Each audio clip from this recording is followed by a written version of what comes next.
Hello, Tides of Time here. I'll be showing you my Control Warrior deck that I'm running at the moment. So, Execute, Shield Slam, Whirlwind, pretty much in every Control Warrior deck at the moment.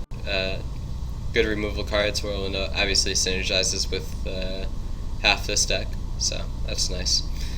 Fireworks also in every Control Warrior deck, probably one of the best cards in the game at the moment. Slam. So I'm only running one Slam. Instead of a second Slam, I'm running Inventor. The reason being is because sometimes I'm going to be against something where Slam won't be immediately useful. So if I have two Slams in my hand and my opponent isn't playing anything, I'm going to want to play an Inventor, right? So that is the main reason why I'm running an Inventor over two Slams. Armorsmith, what I had in mind when I was making this deck, I wanted it to be as defensive as possible, and Armorsmith is the best defensive card in the game at the moment. Essentially, it's a bare minimum of plus 5 HP and 1 damage for 4 mana. Because even if they one-shot it with something like a Druid of the Claw, they're dealing 4 damage to her, and it gives you plus 1 armor. So yeah, bare minimum plus 5 HP for 2 mana. That's an insanely good card. Cruel Taskmaster synergizes with pretty much this entire deck. Grom, Acolyte of Pain, procs armor as well. Can proc damage for Execute, and sometimes you just want it for the plus 2 attack or plus 1 damage. It's a really, really nice utility card that 99% of Control Warriors use for good reason. Shield Block, also in pretty much every Warrior deck, synergizes super nicely with Shield Slam, and of course it's another defensive card. Helps cycle through your deck, cycle into the high value cards. Acolyte of Pain, also draw. Since Warriors run stuff like this stuff up here, they generally want around 4 to 6 draw cards, and Acolyte of Pain fills in 2 of those really nicely. Defender of Argus, I'll touch up on that in a bit. Inventor, again, just running it over the Slime for a draw. Also fills out my curve nicely. Kor'kron Elite, so basically you're going to be running 2 Senjin or 2 Kor'kron Elite most of the time when you're running a deck like this. Reason why I'm running Kor'kron Elite over Senjin is because I can immediately kill stuff. Like, I can guarantee that whatever I need to deal with is going to be dealt with. So whether it be an Armorsmith, a Flame Tongue Totem, an Azure Drake, or an Auctioneer, they do what I need them to do. Whereas Senjin is better as it's better on an empty board, or in super late game when you are low against a Miracle Rogue or something. Senjin is better, but I'd say about 60% of the time I'd rather have a Kor'kron Elite than a Senjin. But it certainly is justifiable to run Senjin over Kor'kron. One Brawl, basically, it more often than not is a 2-for-1, and if you're desperate, you can kill stuff like an Auctioneer that's concealed. You can kill a Zoo that's overrun the board, and it helps against handlocks late game. It helps against Druid late game sometimes. It's just a nice one-of to have.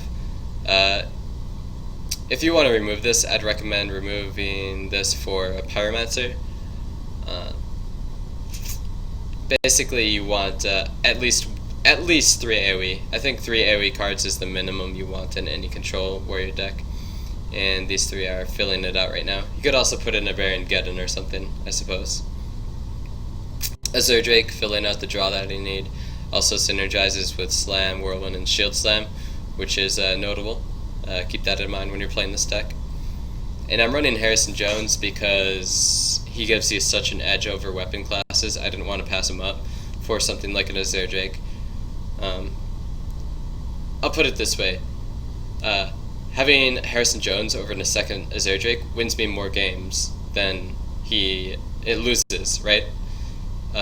The plus 1 draw and plus 1 spell power, more often than not, does not cost me a game. Or not having that plus 1 spell power, plus 1 draw, more often than not, does not cost me a game. He just gives you a really nice edge over other weapon classes. So, I said I'd touch on the Argus here later on, and so the reason why this Argus is so significant is because I'm playing a defensive deck, and I do have some defensive cards, but you really want at least one late game defensive card, and this Argus really fills in that role in this deck. So, say I'm against a zoo or something late game, and I'm at 12 HP, they have, however much damage on the board, and as long as I have a creature on the board, I can simply Argus and Faceless them up for 9 mana, and basically from that point in the game, it's unwinnable for the opponent. Hopefully I'll be able to show you an example of that as I play my my latter games for this video. So Karen Sylvanas, just strongest 6 drops in the game. I didn't want to pass them up in this deck. Also synergize extremely well with Faceless. They've won me plenty of games. I don't think I'd ever take them out for anything in this deck. Grom, you actually don't need this as a finisher, but it's really nice to have Grom in your deck for something like a handlocker, something like that.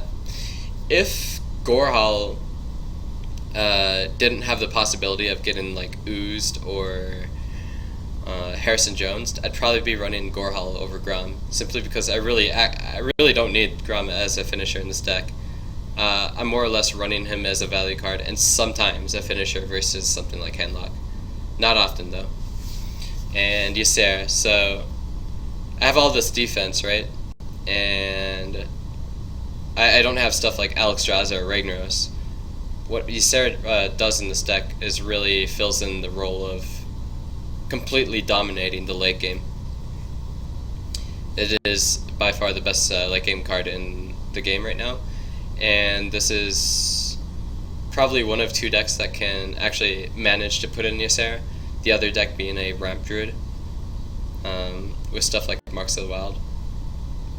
I'm not sure, I'd actually have to test a bit more on that, but yeah, it's basically Ysera is my win condition if it ever goes to 25, 30 cards. And obviously Ysera synergizes extremely well with Grom. You can always, I say I don't use Grom as a finisher, or I don't need him as a finisher, but oftentimes I'll just use say Awakens or Nightmare with Grom and just deal 15, 20 damage in 1 turn and easily finish the game with that. But let's see how the game's doing later.